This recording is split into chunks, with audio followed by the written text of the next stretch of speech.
जय माँ काली। आज हम बात करेंगे एक बहुत ही ज़्यादा महत्वपूर्ण विषय पर। और वो विषय ये है कि गुरु अपने शिष्यों की सवारी का बंधन क्यों करते हैं।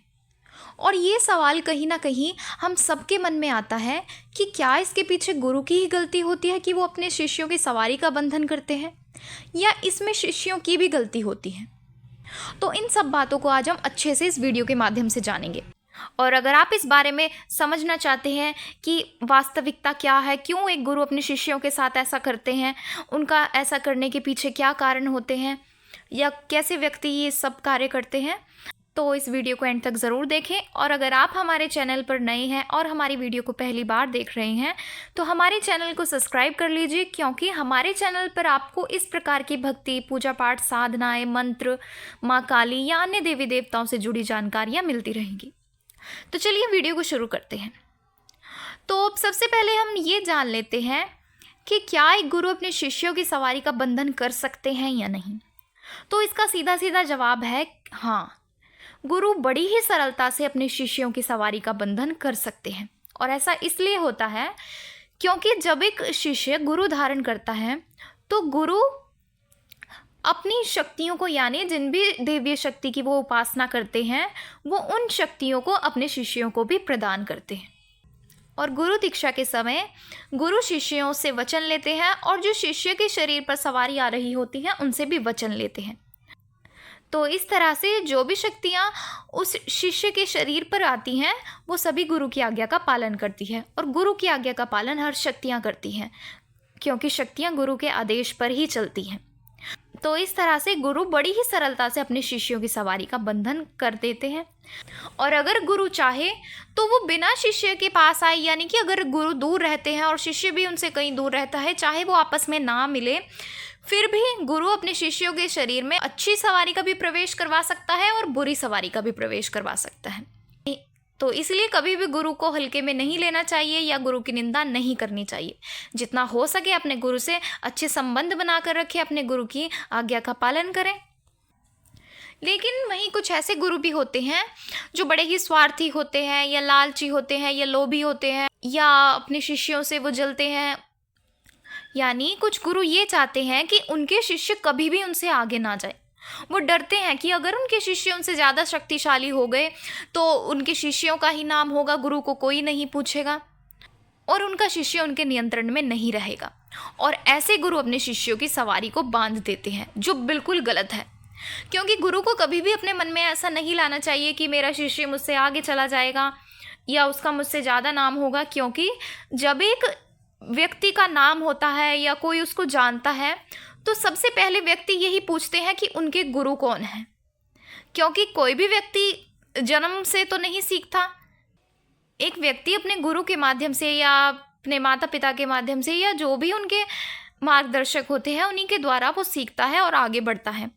तो इसीलिए सबसे पहले गुरु का ही नाम होता है। अगर गुरु अपने मन में ऐसा सोचता है कि मेरा शिष्य मुझसे आगे चला जाएगा और मुझको कोई नहीं पूछेगा, तो ये उन गुरुओं की गलत मानसिकता है।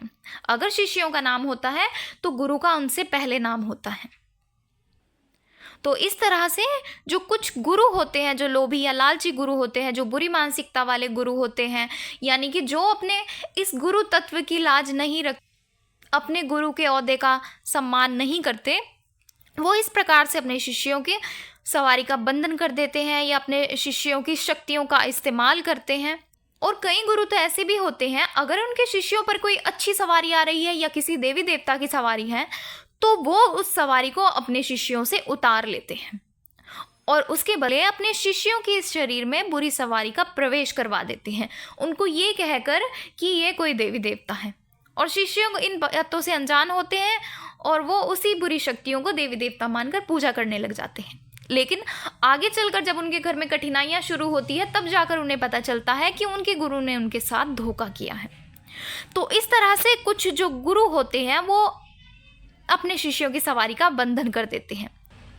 लेकिन हम ऐसा नहीं कह सकते कि केवल गुरु ही गलत होते हैं, यानी वही अपने शिष्यों की सवारी का बंधन करते हैं अपने लालच के लिए या अपने स्वार्थ के लिए। ऐसा कहना बिल्कुल गलत है, क्योंकि ऐसा भी देखा गया है कि शिष्य भी अपने गुरुओं के साथ धोखा करते हैं। और धोखा उनका कुछ इस प्रकार से होता है। शुरुआत में जो शिष्य होते हैं अपने गुरु के समक्ष वो बहुत अच्छे बनते हैं या उनके आज्ञा का पालन करते हैं। वो केवल अपने स्वार्थ के लिए ही ऐसा करते हैं कि गुरु उनको कोई शक्तियाँ प्रदान करें। तो जब तक उनको उनके गुरु कोई शक्तियाँ प्रदान नहीं करते तब तक वो शिष्य अपने गुरु की आज्ञा का पालन करते हैं, उनका हर कहना मानते हैं। लेकिन जैसे ही उनको अपने गुरु के द्वारा शक्तियाँ प्रदान कर दी जाती है, जब उनको शक्तियाँ हासिल हो जाती है, तब जाकर उन शिष्यों का बर्ताव भी अपने गुरु के प्रति बदलने लग जाता है। और वो शिष्य इतने अहंकार से भर जाते हैं कि वो अपने गुरु की ही अवहेलना करने लग जाते हैं। वो ये सोचते हैं कि हमारे गुरु कुछ नहीं जानते या हम अपने गुरु से ज़्यादा जानते हैं और अब हम इतने समर्थ हो चुके हैं कि हमें अपने गुरु की आवश्यकता ही नहीं है। और फिर वही शिष्य आगे चलकर उन शक्तियों का गलत इस्तेमाल करना शुरू कर देते हैं। यानी कि जो शक्तियाँ उस व्यक्ति को उनके गुरु के द्वारा प्रदान की गई हैं, वही शिष्य आगे चलकर उन शक्तियों का गलत इस्तेमाल करना शुरू कर देते हैं। और गलत इस्तेमाल कुछ इस प्रकार से होता है जैसे वो लोगों को डराने लग जाते हैं कि तुम्हारे साथ तो इस प्रकार से हो जाएगा या ये हो जाएगा या तुम्हारा एक्सीडेंट होगा या तुम्हारे घर में इस प्रकार के भूत प्रेत हैं, अगर तुम इतने पैसे दोगे तो हम ये सब कुछ हटा देंगे और तुम ठीक हो जाओगे। या गरीब लोगों को तंग करना या जो पहले से ही उनके पास दुखी आ रहे हैं उनको और दुखी करना। तो ऐसे समय में भी एक गुरु को अपने शिष्यों की सवारी का बंधन करना पड़ जाता है ताकि वो शिष्य आगे चलकर गलत कार्य ना करें, उनकी शक्तियों का गलत प्रयोग ना करें। और ऐसा करना बिल्कुल भी गलत नहीं है, ऐसा करना बिल्कुल सही है। अगर शिष्य अपनी गलत राह पर चल रहा है तो गुरु का पूरा हक बनता है कि वो अपने शिष्यों की सवारी को रोक सकता है, अब ताकि वो शिष्य उन सवारी के माध्यम से गलत कार्य ना करे। तो इसलिए ऐसा कहा जाता है कि हमेशा गुरु की ही गलती नहीं होती, शिष्यों की भी गलती होती। तो इस तरह से गुरु और शिष्य का संबंध आपस में बहुत ज़्यादा गहरा होता है।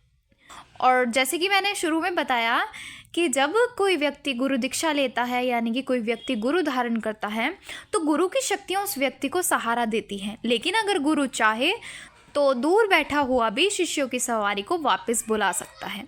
अगर गुरु को लगता है कि शिष्य अब सही रास्ते पर नहीं चल रहा है या वो अपनी मनमर्जी कर रहा है या वो गलत कार्य कर रहा है या बेवजह लोगों को परेशान कर रहा है तो गुरु अपनी शक्तियों को वापस बुला लेते हैं। इसलिए शिष्यों को कभी भी अपने गुरु का अपमान नहीं करना चाहिए, ना ही उनके द्वारा दी गई शक्तियों का कभी भी गलत इस्तेमाल करना चाहिए। तो ऐसा कहना या ऐसा सोचना गलत है कि हमेशा गुरु ही गलत होते हैं, क्योंकि कई बार शिष्य भी अपने लोभ लालच या अपनी मानसिकता के कारण कई व्यक्तियों का गलत, कई लोगों का नुकसान करते हैं या उनसे अपना स्वार्थ पूर्ति करते हैं, इस तरह के गलत कार्यों को करते हैं। लेकिन कई बार गुरु की भी गलती होती है, वो भी अपने अहंकार लोभ लालच के कारण या अपने शिष्यों की तरक्की को देखते हुए या शिष्य उनसे आगे जा रहे हैं तो इस कारण से भी कई बार वो अपने शिष्यों की सवारी का बंधन कर देते हैं, जिसमें शिष्य को काफ़ी नुकसान उठाना पड़ता है। तो इस तरह से गुरु और शिष्य दोनों के लिए ये बात समझनी बहुत ज़्यादा ज़रूरी है कि उनको कभी भी एक दूसरे से जलना नहीं चाहिए या एक दूसरे से ईर्ष्या नहीं करनी चाहिए। तो अब इससे अगले वाली वीडियो में मैं आपको ये बताऊंगी कि अगर बेवजह से आपके गुरु ने आपकी शक्तियों का बंधन किया है या आप अच्छे कार्य कर रहे थे फिर भी आपके गुरु ने आपके साथ छल किया है तो आप स्वयं ही उस सवारी को या आपके ऊपर जो शक्ति आ रही थी उस बंधन को कैसे खोल सकते हैं। तो वो वीडियो आप ज़रूर देखें और उस वीडियो का लिंक भी मैं नीचे डिस्क्रिप्शन में डाल दूँगी। तो अगर आपको जानकारी पसंद आई है तो वीडियो को लाइक करें और ज़्यादा से ज़्यादा लोगों तक शेयर करें। तो चलिए मिलते हैं अगले वीडियो में कुछ नई जानकारी के साथ। जय मां काली।